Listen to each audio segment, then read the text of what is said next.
50 Shades Darker. So this is the next in the 50 Shades movie series. The plot at the end of the first one was that Anastasia had basically turned her back on Christian Grey. In the new one, he wants her back. Ooh, he wants her back. Ooh, he wants her... Sorry, it's a... What?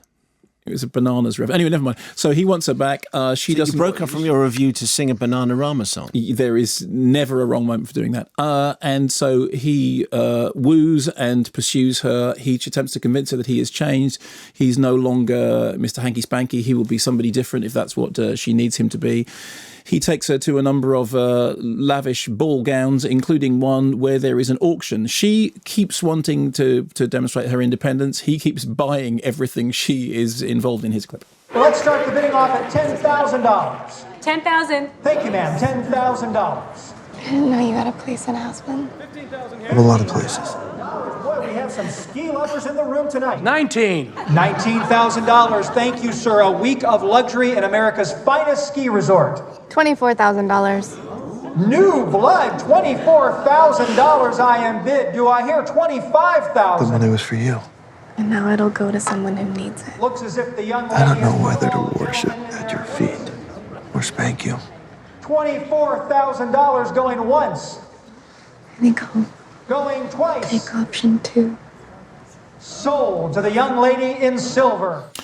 So not much has changed then? No, well, some things have changed. The first film was directed by Sam Taylor Johnson, and it was evident that what she had tried to do was to make the best of the source and turn it into something which was cinematic. And it was clearly a very difficult experience. There was famously rewrites done on the original script, obviously based on the book by E.L. James, that Patrick Marber did, that looked like they were going to really take it in a different direction. Then it turned out that E.L. James didn't want that at all. There was an interview recently in the press in which Marber said very generously, well, good for her. They're her books. She knows what she wants, and she didn't want what I wanted to do.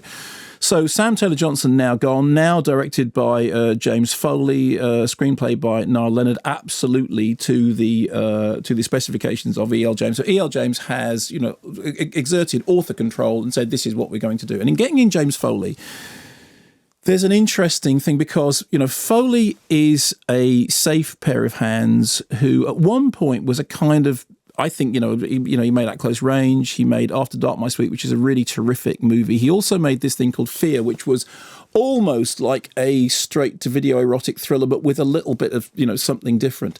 But since then, he has become somebody who is, a safe pop video inflected pair of hands. And what's happened with this film is, whereas before with the first film you felt that it was pulling in two different directions, the sort of ear scraping dialogue and source material fighting against somebody who I think was trying to make an interesting film, not succeeding wholeheartedly, but at least trying to do something interesting with it.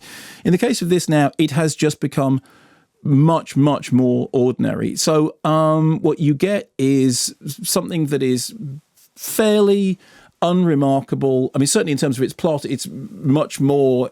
It's moving into a more standard thriller mode. It's setting thriller stuff up for the next film, which is coming, which has also been directed by James Foley. I think they were shot back to back.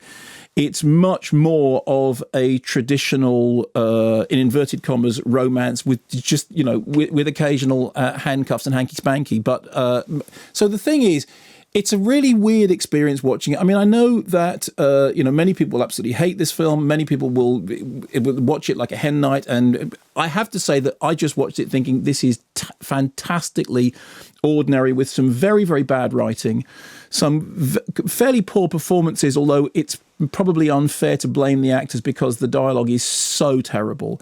Directed absolutely with a sort of pop video gloss sheen sensibility, which every moment that anything happens that requires any emotional engagement, there's a pop song that explains it to you, including a moment in which we hear So Lonely, or as I always hear, Sue Lawley, because that was what we all heard at the time.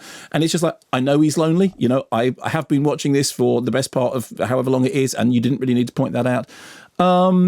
It feels like there's, Kim Basinger is in it, and her presence reminds you that when you look back to what Adrian Lynn was doing, for example, with 9.5 Weeks, which looked at the time like a terribly tepid, terribly uninteresting, unadventurous movie. You see now what that movie was at least trying to do. Famously, in the case of 9.5 Weeks, there was a suicide pact sequence in it, which was then removed from the finished film. And I once interviewed Kim Basinger, who's very, very intelligent, very smart, who said, there was stuff in it that we had to take out because it just lost the audience, and I'd like at some point for somebody to sit. And actually, I ended up watching this thinking, this is kind of the moment that what you'd like to see is a properly reconstructed version of the film that Adrian Lyne was trying to make. I absolutely accept that I'm not the target audience for 50 Shades Darker.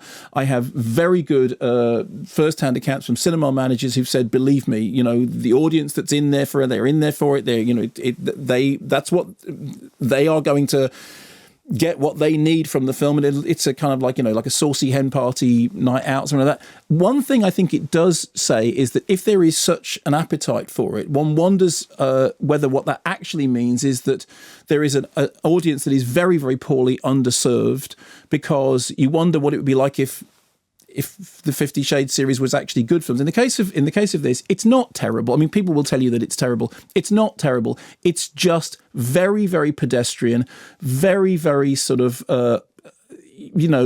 glossy, soapy, cheesy, terrible dialogue, wooden performances, softcore eroticism, the most laughable helicopter crash I've ever seen, and some pop songs explaining the plot to you.